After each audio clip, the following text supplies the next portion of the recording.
महाभारत के युद्ध में कई बातें ऐसी हैं जो बहुत रहस्यमयी हैं। आज हम ऐसे ही एक रहस्य की बात करने जा रहे हैं।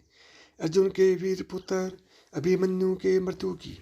अभिमन्यु ने चक्रव्यूह को तोड़कर कौरवों से बहुत बहादुरी से युद्ध किया था। अभिमन्यु को केवल चक्रव्यूह तोड़कर अंदर जाना आता था, परंतु उससे बाहर निकलने का ज्ञान उसे नहीं था। इसलिए चक्रव्यूह में फंसाकर कौरवों ने छल से उसे मार दिया। अब प्रश्न यह आता है कि जब श्री कृष्ण पहले से ही सब कुछ जानते थे तो उन्होंने अभिमन्यु को क्यों नहीं बचाया, जबकि अर्जुन को उन्होंने युद्ध में बार बार बचाया था। इसी रहस्य का कारण आज हम जानेंगे। बात तब की है जब पृथ्वी पर अधर्म अपने चरम पर पहुंच गया था और धर्म की स्थापना हेतु सभी देवगण योजना बना रहे थे। धर्म की रक्षा के लिए भगवान विष्णु ने कृष्ण का अवतार लेने का निश्चय किया। तब ब्रह्मा जी ने अन्य देवताओं को ये आदेश दिया कि वे भी पृथ्वी पर धर्म की स्थापना हेतु श्री कृष्ण की सहायता करें। इसके लिए सभी देवताओं को या तो अपने अंश को पृथ्वी पर भेजना होगा या उनके पुत्रों को पृथ्वी पर जन्म लेना होगा। सभी देवतागण अपना अंश या अपने पुत्रों को पृथ्वी पर अवतरित करने के लिए सहमत हो जाते हैं, परंतु जब चंद्रदेव को पता चलता है कि उनके पुत्र वर्चा को भी पृथ्वी पर जन्म लेने का आदेश मिला है तो व्याकुल हो गए और इस आदेश का विरोध करने का प्रयास करने लगे। वे अपने पुत्र से दूर नहीं रह सकते थे, परंतु देवताओं ने उन्हें समझाया कि ये परमपिता ब्रह्मा का आदेश है जिसे उन्हें मानना ही होगा।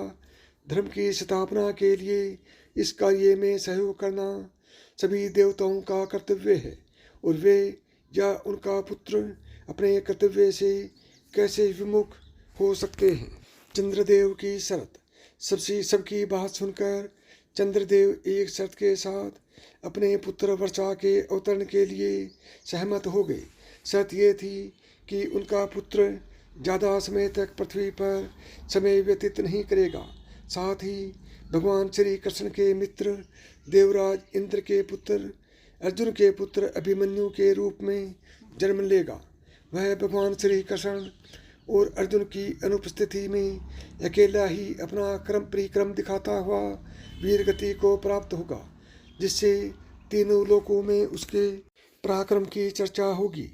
पूरे दिन युद्ध करने के पश्चात उसे संध्या समय ही अपने शरीर को छोड़कर स्वर्ग आना होगा।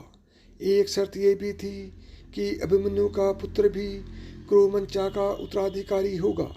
तब देवताओं ने उनकी सभी शर्तें स्वीकार कर ली। इसलिए अभिमन्यु ने अर्जुन के पुत्र के रूप में जन्म लिया और श्री कृष्ण के शिक्षा दीक्षा में परम योद्धा बना। अभिमन्यु ने अपनी माँ के गर्भ से ही चक्रव्यूह तोड़ना सीख लिया था, किंतु चक्रव्यूह से बाहर आने का तरीका वो नहीं जान पाया, क्योंकि जब अर्जुन सुभद्रा को चक्रव्यूह तोड़ना सिखा रहे थे तो आधे में ही सुभद्रा को नींद आ गई। अभी चक्रव्यूह की रचना क्यों हुई? भीष्म के घायल होने के बाद से ही पांडवों ने कौरवों की सेना में हाहाकार मचा दिया था। इसलिए कौरवों ने पांडवों की सेना का सर्वनाश करने की योजना बनाई। इस योजना के अनुसार उन्होंने अर्जुन और उनके सारथी कृष्ण को युद्ध भूमि से दूर कर दिया और चक्रव्यूह की रचना की, जो केवल अर्जुन ही तोड़ना जानता था। किंतु ऐसे समय में अभिमन्यु ने आगे आकर उनकी सेना का सर्वनाश होने से बचा लिया। वह तो चक्रव्यूह के भीतर प्रवेश कर गया, परंतु उसके साथ कोई और योद्धा चक्रव्यूह में प्रवेश नहीं कर पाया। उसे चक्रव्यूह के द्वार पर ही जयद्रथ ने शिव के वरदान की शक्ति से रोक लिया। अभिमन्यु अकेला ही 6 महारथियों से लड़ा। जब अभिमन्यु के हाथों से सभी शस्त्र टूटकर गिर गए, तब भी वह रथ के पहिए से लड़ता रहा और ऐसे ही सायंकाल तक लड़ते लड़ते वह अल्पायु में ही वीर गति को प्राप्त हुआ। इस प्रकार अपनी बहादुरी के कारण वह युद्ध भूमि का सबसे सूरवीर योद्धा कहलाया और शर्तानुसार जल्द ही स्वर्ग को प्रस्थान कर गया। यही कारण था कि श्री कृष्ण ने सब कुछ जानते हुए भी अभिमन्यु के प्राणों की रक्षा नहीं की और उसकी नियति में जो तय था वह होने दिया। प्रेम से बोलो जय श्री कृष्ण। राधे राधे।